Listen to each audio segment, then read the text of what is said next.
Welcome to our 5 on 5. We're pleased to be joined by Sam Carpenter, Republican U.S. Senate candidate. Sam, thanks for being here. Nice to meet you. Thank you, Craig. So welcome to Southern Oregon. You're from the Bend area, and this is your first foray into politics. Tell us a little bit about why you're getting into this interesting career. Well, I have a variety of small businesses, and one of them, I have 42 employees, 35 of them are women.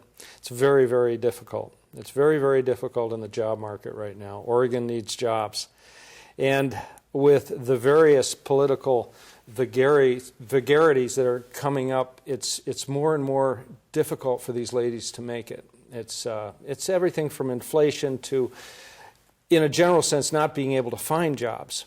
And I am being pressured as a business owner to do some things that are going to drive me out of business. I can file for bankruptcy. I can lay people off. It's not a good scenario. It's not like it was 10 years ago.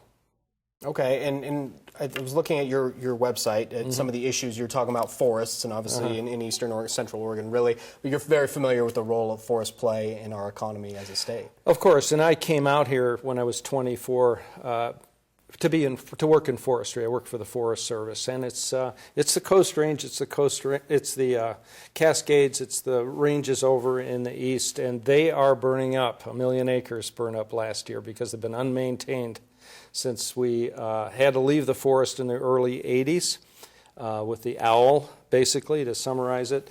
There's been no maintenance done in the woods, and that fuel has built up. And it's a rampage every summer and every fall. It's getting worse and worse every year. 10 million acres across the entire West burned up last summer alone. John Day lost 43 homes burnt to the ground last summer. There's a lot to talk about, but that's especially important to me. In these small communities, the Union Creeks, the Sutherlands, the Gold Beaches, the Burns, the Bakers, the Cottage Groves, those folks are suffering, and they're not heard from much. They're silently suffering in these small towns because the industry has been dragged away and pretty much abolished, and the forest just has not been able to produce what it could produce. And you're in Senate, if you're elected, you're going to change that. Oh yes, I'll work at it. One man.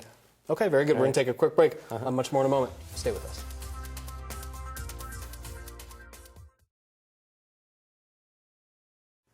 Welcome back to our 5 on 5. Again, we're here with Sam Carpenter, Republican U.S. Senate candidate. Sam, before you can challenge Wyden this fall, you have to win the primary in May. What separates you from the other GOP candidates? Oh, it's my background. I'm actually a job creator and a job producer and a job fixer. I have a business where I go into businesses and gone into hundreds of businesses, small businesses, up to $500 million in annual revenue actually, and fix those businesses. I'm an organizational specialist in that regard.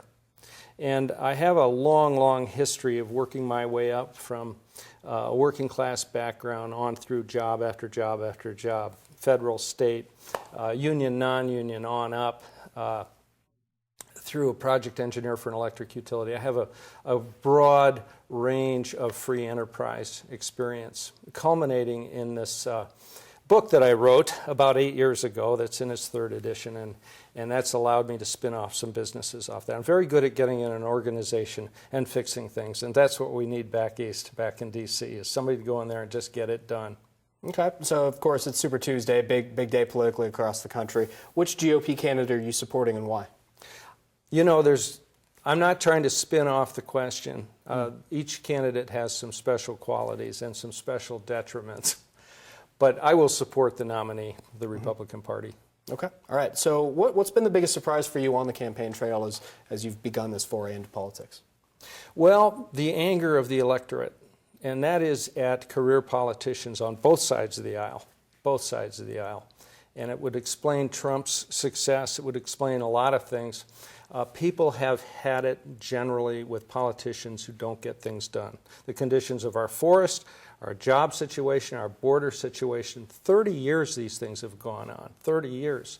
You and I at home or where we work, we have a problem, we get it fixed right now, because that's what we have to do. We don't have dollar bill printing presses in our basements, and we can't borrow money from our great-grandchildren who aren't born yet. They live by a different set of rules back there, and it's time for somebody to go in there who's foreign to that, who's outside of that, and mix it up with those folks. Great to meet you. Thanks so much for being here. Thank you. Appreciate it. All right, stay with us. We'll be right back.